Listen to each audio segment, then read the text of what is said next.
it's been a year. Definitely more races than I anticipated doing at the beginning of the year, but one thing that I wanted to do this year was be on every major start list that I could. And so I did the 2 North American Championships, the 3 World Championships, and the 3 PTO races, and then this one to end the, I consider this a pretty large race as well to end the season. So I like to see how I stack up in big fields, and even if the course isn't a distance that's tailor-made for me by any means, it's still a great opportunity to go out and to see how you stack up and where you're at with your peers at this point in time.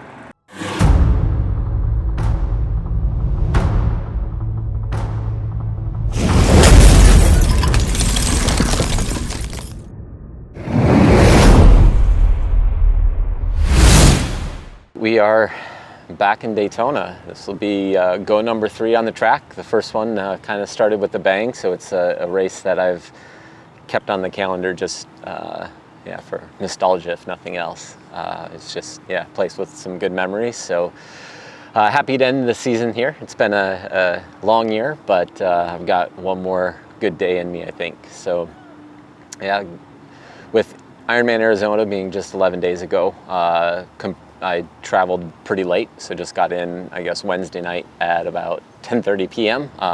Put the bike together really quick, and then this morning rode the track, ran on the track, and then we had a pro briefing, swam the course, and then got to go and do breakfast with Bob again. Always good to chat with him, and then put the run gear in place. We get to bring the bikes on race day, which is good, fun to be able to do that again. Makes it a little less hassle day before the race, and then we'll go and find some food and then put the legs up.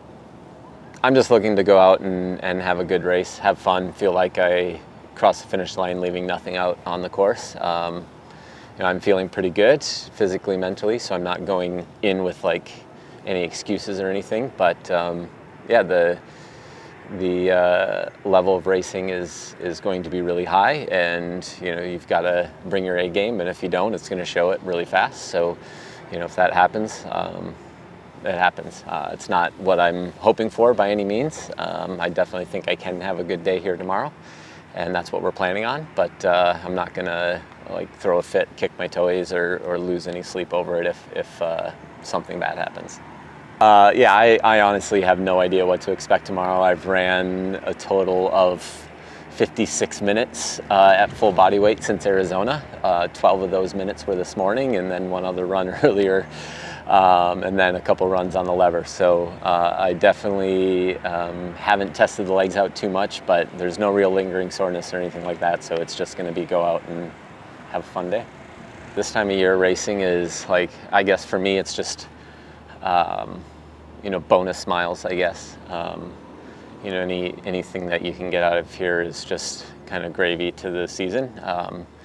Maybe you get enough money to pay for a vacation or something, but it's not, we're kind of past the prime of the season, and so if you're needing this race to go perfectly in order to have it make your season, you didn't have a very good season. And it's unfortunate to say it that way, but that's just kind of how it is.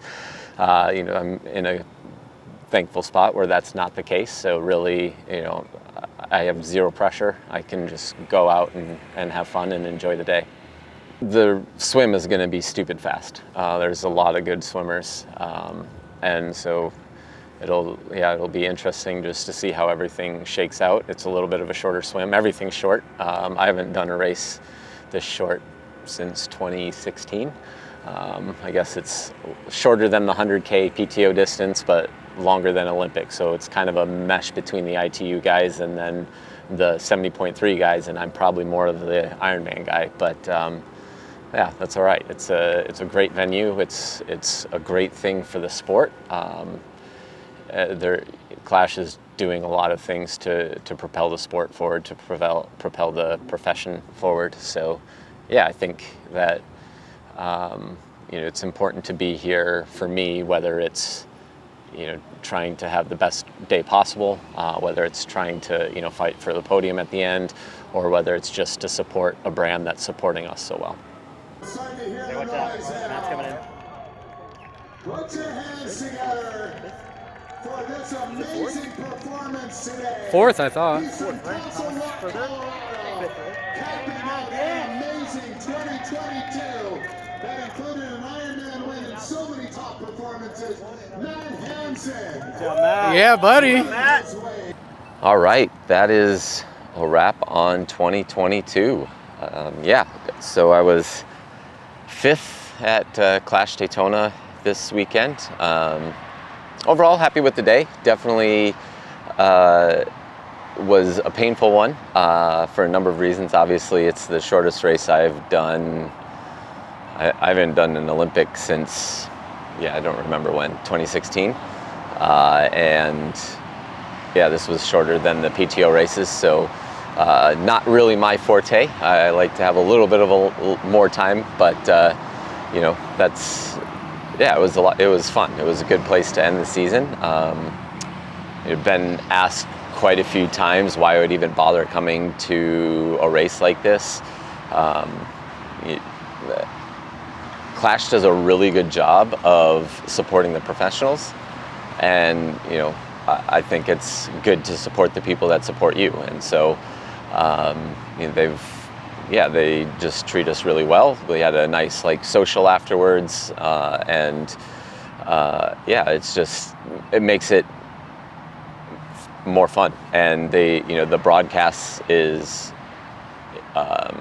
second to none. They are elevating that side of things, and obviously that's good for exposure if you're relevant, but it's just better for the sport overall because it kind of forces the other people putting on events to elevate their game as well. And so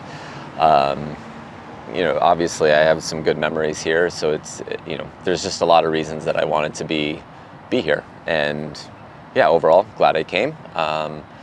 The race went about as you would expect early on. I got dusted off the line and by the front group, and but I was actually swimming pretty well the first lap. I was right where I wanted to be, and came around for the Aussie exit and had a terrible dive in. And the last couple races there's been somebody in front of me that the gap opened and I had to try to come around and bridge it. Well, that was me this time. I let the gap open and couldn't close it afterwards after the dive in, and so had my work cut out for me on the bike. I think I was 3 minutes back, or just under 3 minutes back, coming off or out of the water, and I rode really well. I was happy with how that went.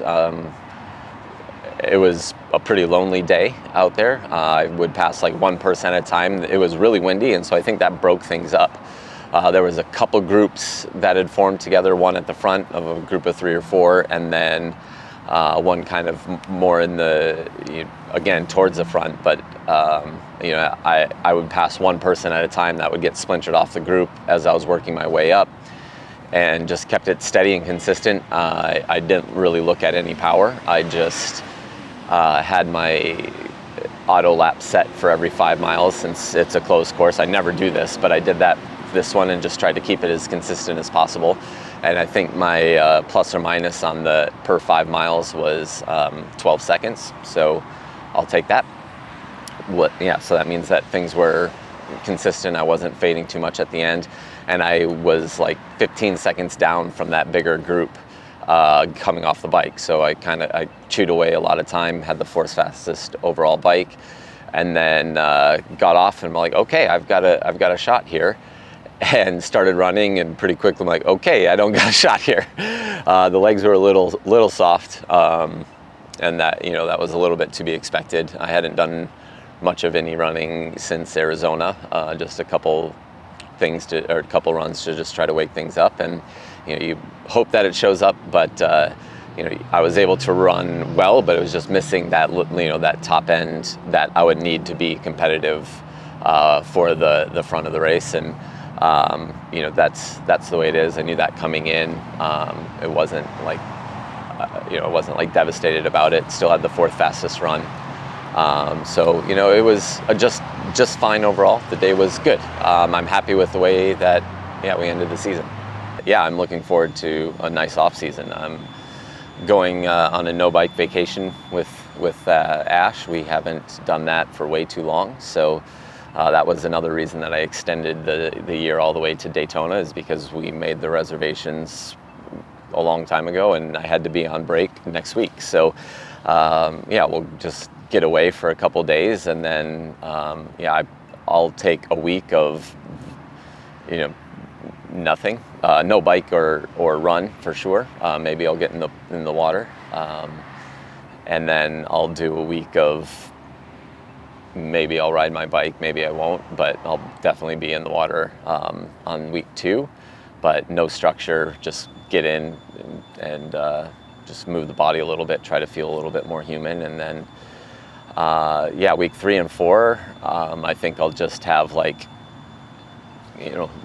3rd week will be, I want to get 12 hours of training in, and break it up however I see fit around holiday travel and everything like that. And then the 4th week will be maybe 16, and then that brings us to January 1, which will be back on a normal structure. So I think I had it's December 3rd today, but on this, I had December 1st was structured training, and that'll probably be the only day of structure that I have in December. Everything else will be what I feel like when I wake up, just with a few time targets overall by week, and go for that. I'll try to make it so I don't have to do 10 hours of training on the last day of the week.